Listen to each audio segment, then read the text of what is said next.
3차 시 화용론 시작하겠습니다. 자, 우리가 이 언어에 대해서, 의사소통에 대해서 이야기를 할 때요, 화용론이라는 이야기를 많이 하죠. 자, 화용론이란 뭘까요? 네, 간단하게 이야기하면 말을 어떻게 사용하는가에 관련된 거죠. 그래서 다르게 이야기를 하면은요, 어떻게 말이 사용되는가에 관련된 것들을 논하는 부분들이죠. 그래서 이제 어떤 맥락에서 우리가 의사소통이라고 할 때 이런 맥락을 빠뜨리기가 어렵잖아요. 그죠? 그래서 이런 맥락에서 이런 화자와 청자가 어떻게 말을 사용하는가, 이와 관련된 것들을 우리가 화용론이라고 이야기를 합니다. 자, 그래서 이런 화용론에서는요, 주로 이야기하는 부분이 뭐냐면은 담화예요, 담화. 자, 그러면 우리가 이 담화라는 것은 또 무엇인지 함께 살펴보도록 하겠습니다. 담화. 자, 이 담화라는 것은요, 우리가 크게 생각을 하면은 실제 사용되는 모든 대화를 우리가 담화라고 할 수가 있거든요. 그래서 이 담화에는 이야기하는 화자, 그리고 듣는 청자, 그리고 언어 표현이나 맥락들이 다 이제 포함되고요. 그리고 또 이 담화는 우리가 바로 이 이야기 자체를, 그러니까 한 문장 이상으로 구성된 거겠죠. 그래서 이런 이야기 자체를 이제 구어적인 형식으로 표현한 것을 또 담화라고 이야기하고 있습니다. 자, 그러면 이 화용론에서는 주로 이야기하는 부분이 이런 담화를 이야기한다. 그렇다면은 화자에 대해서도 이야기할 것이며, 청자에 대해서도 이야기를 할 것이며, 또 어떻게 표현되는지를 이야기할 것이며, 또 이 말을 또 어떻게 맥락에 맞게 이야기하는가도 이야기할 것이라는 거죠. 자, 이러한 화용론은요, 이 언어적인 요소, 우리가 구어로 하거나 또는 뭐 글을 쓰거나 이러한 언어적인 요소, 우리가 언어적인 요소 얘기할 때는 그런 것들을 이야기하게 되죠. 이런 언어적인 요소와 또 그리고 말을 할 때 사용되는 뭐라고 해야 되나요? 제가 지금 막 이야기를 할 때 막 이렇게 하죠. 이런 표현들, 제스처, 이런 것들을 우리가 비언어적인 요소라고 하죠. 그래서 이 화용론에서는 이야기를 할 때 이 언어적인 요소만 다루는 것이 아니고요, 이런 비언어적인 요소도 함께 이제 다룬다라는 거죠. 그래서 다룬다라는 것은 무엇을 이야기하느냐면요, 화용론에서는 이렇게 말하는 사람이 어떻게 말을 해야 되고, 또 듣는 사람이 어떻게 해석을 해야 되고, 이런 것들에 대한 원리, 이러한 것들을 이야기를 하고요. 이제 이런 것들이 잘 안 됐을 때는 그 사람은 또는 그 학생은 화용론에 어려움이 있군요, 화용론에 문제가 있군요, 이제 이렇게 이야기가 된다는 거죠. 자, 그러면 우리가 이런 화용론들을 이야기를 할 때요, 여러분들 우리 또 많이 이야기되는 부분들이 있죠. 이제 어떤 장애를 가진 학생이 있는데 그 학생이 이제 말을 상황에 맞게 잘 못한다. 그랬을 때 우리가 뭐 책을 읽어보거나 이제 그런 이야기를 할 때 어떤 이야기를 하느냐면, 이제 화용론에 대해서 좀 화용론과 관련해서 화용론적인데 문제가 있어요, 이런 이야기를 하게 됩니다. 자, 그러면 우리가 이 화용론이라고 하는 것은 말을 어떻게 사용하느냐에 관련된 거라고 했죠. 그래서 이게 우리가 의미론 이야기할 때는 단어의 의미를 아느냐, 뭐 거기 이것이 상황에 맞게 단어가 어떻게 사용되는지를 아느냐, 뭐 이런 부분들을 우리가 이야기를 하고, 구문론에서는 단어를 주어, 목적어, 서술어 이렇게 배치를 잘 하느냐, 그리고 내포문을 사용을 잘 하느냐, 또 이런 것들을 이야기를 했다라고 하면은요, 이제 화용론은 그 사람이 상황에 맞게 말을 잘 하느냐, 이런 것들과 관련된다라는 거죠. 자, 그러면 이런 화용론에서 주로 이제 이제 여러분들 교재에는 화용론의 연구 주제라고 되어 있는데요. 그러니까 화용론에서 주로 관심을 갖는 주제들은 어떤 것들이 있는지를 우리가 한번 살펴보겠습니다. 그래서 거기에는 이제 직시라는 부분도 있고, 그 다음에 전제와 함이라는 것도 있고요. 그리고 함축이라는 것도 있고, 직접 화행, 간접 화행, 그리고 담화 기술, 이런 것들에 대해서 살펴본다는 거죠. 자, 그러면 이렇게 단어들만 봤을 때 이제 여러분들이 이런 것들을 뜻하는 거구나 라고 추측이 가능하신 부분도 있을 거예요. 자, 그러면 우리가 각각의 용어가 어떤 것들을 이야기하는지 함께 살펴보도록 하겠습니다. 자, 먼저 직시입니다. 자, 화자. 그래서 화자가 이야기한, 지적한 대상을 청자가 이해하고 하는 부분. 그래서 직시라고 하면 이제 가르치고 지시하는 것에 관련된 것들인데요. 자, 뭐 인칭 대명사나 지시 대명사나 이런 것들이 포함된다고 할 수 있겠습니다. 자, 여러분들이 가지고 있는 주교재에도 나와 있는 예들이 계속 소개가 될 거거든요. 그래서 주교재에 있는 내용으로 이렇게 설명을 드리면 이제 여러분들이 또 이해가 잘 안 됐을 때 또 주교재를 한 번 더 살펴볼 수가 있겠죠. 거기에 설명이 또 있으니까요. 그래서 직시와 관련된 거죠. 뭐 예를 들면 이제 화자가 얘기를 하죠. 어디야? 하니까 그 청자가 도서관 넌 어디야? 하는 거예요. 식당. 그래서 거기 있지 말고 여기로 와 지금, 이렇게 얘기를 했어요. 자, 여기에서 그러면 거기 있지 마 한 거, 거기는 어딜까요? 그죠? 도서관이죠. 그럼 여기로 와 하는 것은 어딜까요? 네, 여기라는 것은 식당이죠. 난 여기에 있다. 그랬더니 B라는 사람이 난 여기가 좋은데 라고 얘기를 한 거예요. 난 여기가 좋은데? 그럼 이 여기는 어딘가요? 예, 바로 도서관이죠. 그래서 이제 이런 것들을 가르치고 지시하는 것들을 이제 이해하는 부분들. 이제 이런 것들이 우리가 소통을 하고 이게 원활한 의사소통을 하는데 필요한 부분들이라는 거죠. 자, 그 다음 또 한번 살펴보겠습니다. 자, 전제와 함이에요. 자, 이거는 우리가 이제 말을, 이거 뭐 유아들에 관련된 이야기는 아니죠. 이제 넘어가는 거죠. 말을 어떻게 쓰고 하는 부분들. 자, 전제와 함이라는 부분들을 이제 이야기를 한다라는 거죠. 그래서 우리가 타인이 이야기를 했을 때 이런 것들을 생각해야 된다라는 거죠. 이런 것들을. 자, 그래서 이제 이야기가 되었을 때 뭐 예를 들면은 우리가 추론을 할 줄 알아야 된다. 그래서 맥락을 가지고 있지 않은 어떤 상황이 없지만은 그 이야기한 내용만 가지고도 추론을 해서 알 수 있어야 되는 부분들이 있는데, 이제 그런 것들이 어떻게 소개가 되고 있느냐면은요, 그 전제와 함의로 이야기되고 있고요. 그리고 이제 나중에 또 함축이라는 것도 우리가 같이 살펴보게 됩니다. 그래서 그냥 뭐 이 화자랑 청자가 이야기를 딱 했을 때, 거기 글자, 그러니까 그 이야기하는 말 그대로 우리가 다 이해하고 해석하는 것이 아니라는 거죠. 예, 거기에서는 그 말을 통해서 우리가 또 알아야 되는 부분들이 있다라는 거죠. 그래서 그 중에서 이제 소개되는 것들이 뭐냐면 전제라는 거죠.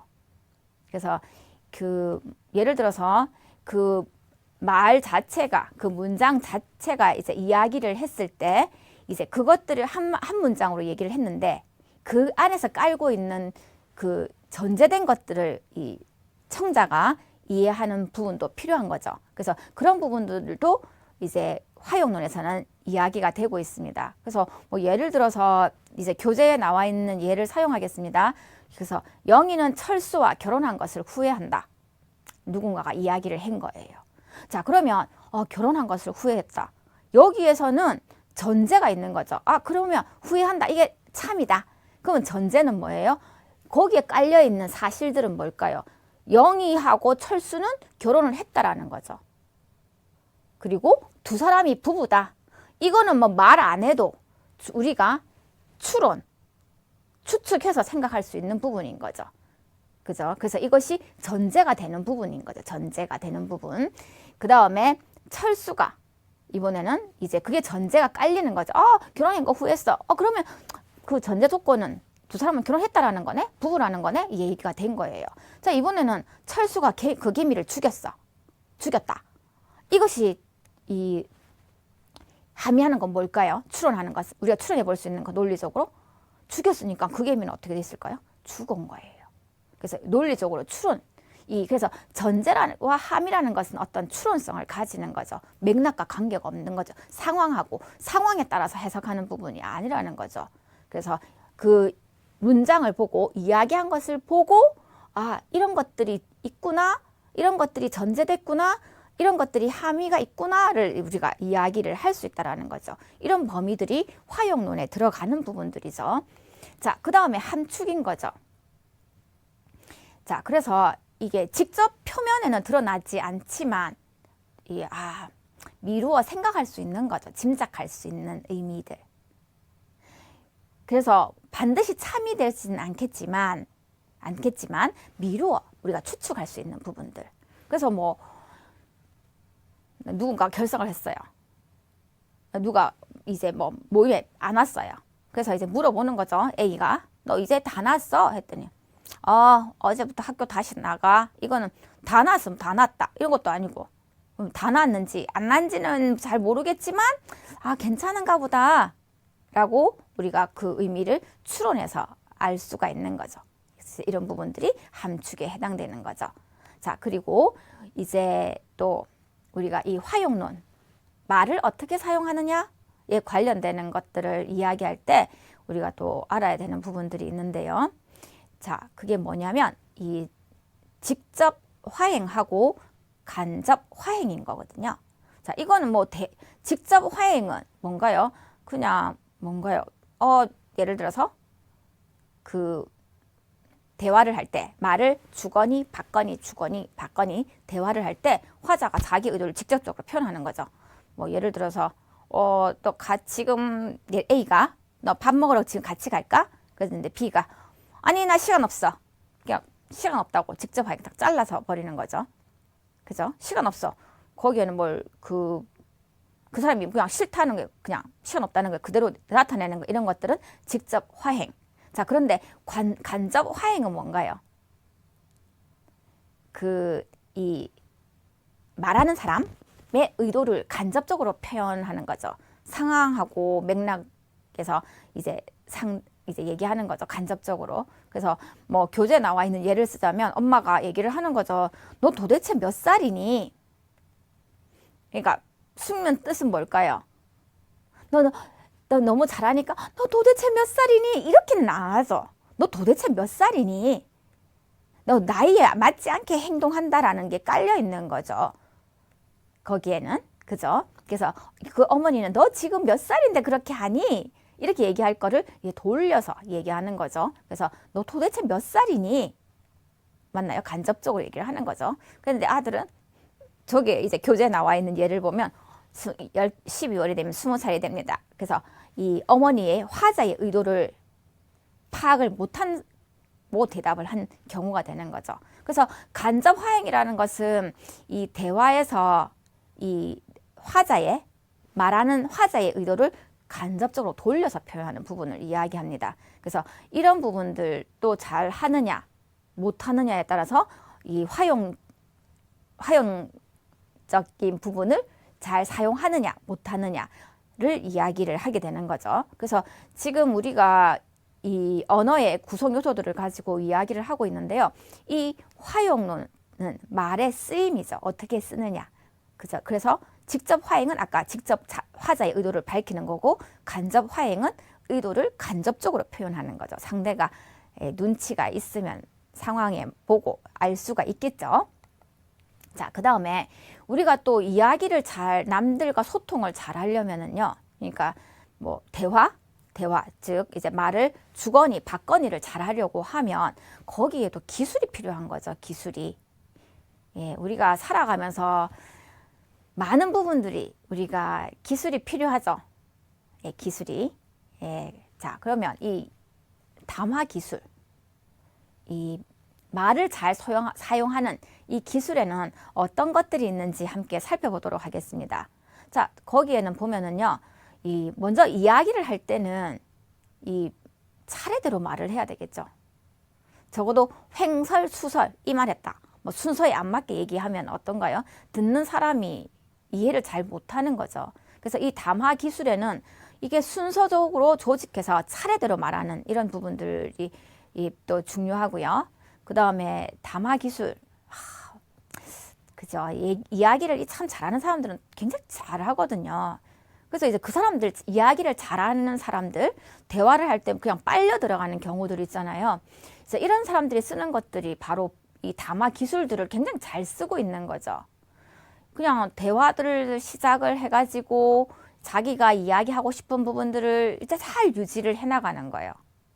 상대방을 막 이렇게 막 지루해하거나 재미없어 하거나 이런 것지 않고 잘 이제 상대와 대화를 잘 유지해 나가는 것도 담화 기술인데요.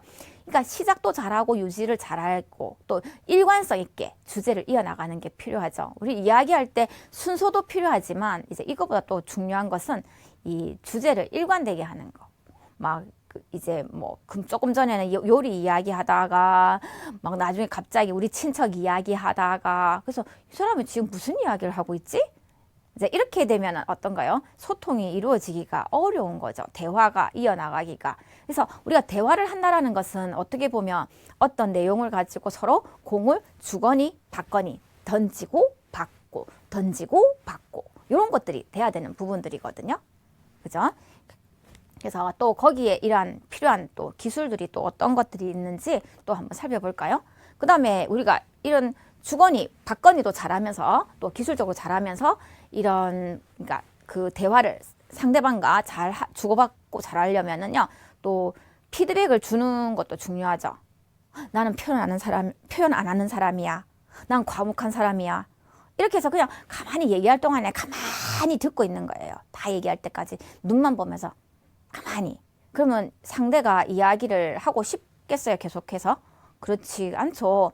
자, 그래서 이 아까 이야기한 것처럼 우리가 대화를 할 때 말을 사용을 잘하기 위해서 또 이 소통을 잘하기 위해서 필요한 것은 이 아까 공을 던지고 받는 거, 던지고 받는 것처럼 어떻게 해요? 이 긍정도 해주고 그 다음에 이 눈맞춤도 해주고 좋은 의견 이렇게 몸짓 반응도 또 잘 해주는 이런 것들이 필요한 거죠. 이런 것들이 기술인 거예요. 내 마음은 굴뚝이에요. 저 얘기 너무 훌륭해 하고 가만히 있으면 이게 대화가 잘 될까요? 아니요.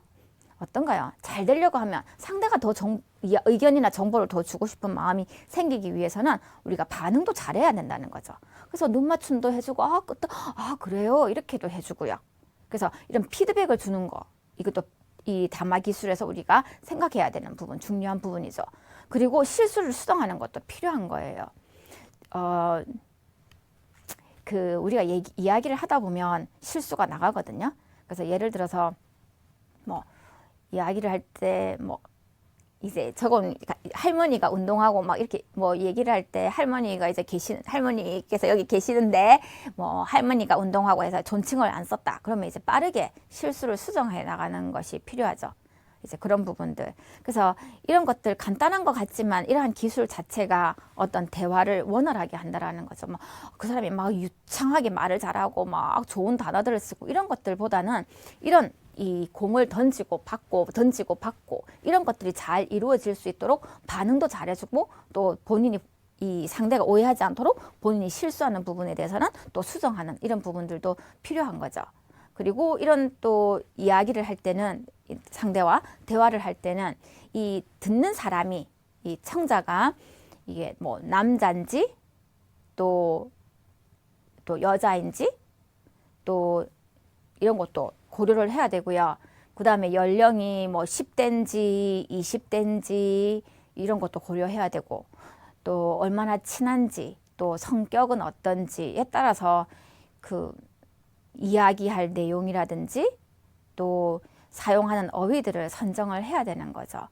이제 그러한 부분들이 그 대화의 어떤 양이나 또 이런 그러니까 그러한 부분 그러니까 뭐 나이가 이제 예를 들어서 연령대가 예를 들어서 한 50대인 분 그 다음에 연령대가 한 20대인 분하고 이제 이야기를 할 때요. 주제도 또 달라야 되는 거잖아요. 50대들이 가지는 주제랑 그 다음에 이제 20대들이 가지는 주제가 다르겠죠. 그 다음에 그 대화의 양도 어떨까요? 네, 대화의 양도 이게 차이가 나거든요. 그러니까 그 사람의 성격이라든지 물론 연령대에 따라서도 그렇고요. 또 그 사람이 예를 들어서 뭐 그런 거 있잖아요. 뭐 예를 들어서 되게 바쁜 사람이다. 그러니까 상대를 보고 파악을 해야 되는 거죠. 되게 바쁜 사람인데 이게 막 계속 얘기를 한다. 그다음에 그 사람이 지금 막 계속 시계를 보는 거예요. 얘기를 하는데 그런데도 뭐 계속 자기 이야기를 한다. 이거는 기술이 없는 거죠. 담화 기술이 없는 거예요. 그래서 이 그 담화 기술이 있다. 아, 저 사람은 참 담화 기술이 있다. 대화를 참 기술적으로 잘한다라고 할 때는 포커스가 어디에 있어야 되는 거예요? 화자가 아니고 청자에게 있어야 되는 거죠. 듣는 사람. 그래서 이 사람이 지금 상대가 어떤 그 재수출을 하는가 이런 부분들도 보고 이게 양도 조절해야 되고 아까 이야기한 것처럼 또 이런 어휘 같은 거 이런 부분들도 이제 선정을 해야 되는 부분이죠. 우리가 그 왜 친한 사람들끼리 많이 사용하던 단어를 이게 별로 친하지 않은 사람한테 사용했다가 이게 오해를 받는 경우도 있거든요. 이게 별거는 아닌데요. 제가 하나 예를 들어볼까요? 갑자기 생각이 난 건데 이게 제가 뭐 좀 친한 분들하고 그다음에 제 또래들하고 이제 얘기할 때는 제가 좀 나이가 들었으니까요. 이제 얘기를 할 때는 뭐 이렇게 얘기를 하죠. 당신 이게 좀 친할 때는 아주 젊어졌어. 좋아. 막 이렇게 얘기를 하는데 전에 이게 별로 친하지 않은 분인데 좀 연세가 그러니까 저 또래 조금 차이는 많이 안 나는 분한테 제가 젊어 보이세요 이렇게 얘기를 했어요. 그런데 이게 친하지 않은 그분은 또 그런 걸 싫어하시는 분인 것 같았어요. 이게 얼굴 표정이 싹 바뀌시더라고요. 그래서 이게 그냥 친한 사이에 막 젊어졌어요, 젊어 보여요, 막 이렇게 얘기하는 거를 모든 사람들이 다 오케이 하는 건 아니구나라고 좋아하는 건 아니구나라고 제가 또 피드백을 받은 거죠. 그 사람의 표정을 보고 자 이렇게 해서 이제 젊어 보이고 좋아요, 젊어 보이세요. 막 이렇게 얘기를 하니까 상대는 어떻게 생각을 했느냐면 그러면 내가 나이가 그렇게 많이 든 사람이라는 얘기예요. 이렇게 또 받아들이는 거예요. 그래서 이제 그렇게 받아들였는 것 같았어요. 그래서 우리가 이야기를 할 때는 이렇게 상대가의 성격이나 취향들을 조금 파악을 하고 용어를 선정을 한다든지 이런 것들을 사용을 해야 되겠죠.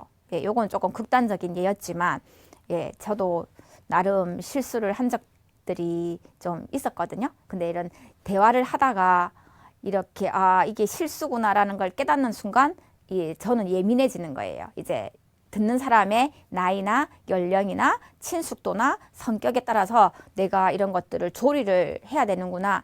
대화의 양이나 이런 것들을 조리를 해야 되는구나. 이런 것들에 대해서 자꾸 저도 기술이 발달돼 가더라고요. 그래서 예전에는 얘기해놓고 나는 그 의도가 아닌데 왜 상대가 저렇게 오해를 하지 하고 막 고민하는 일들이 좀 있었다고 하면 이제 이런 세월이 흐르니까 이런 것들을 터득을 하니까 이제 맞추거든요. 청자에 이런 것들을 맞추어서 이야기를 하다 보니까 저 사람 왜 내 의도를 오해를 할까 이런 고민들이 줄어들었어요. 그래서 이런 기술들도 자꾸 해보다 보면 늘어난다는 거죠.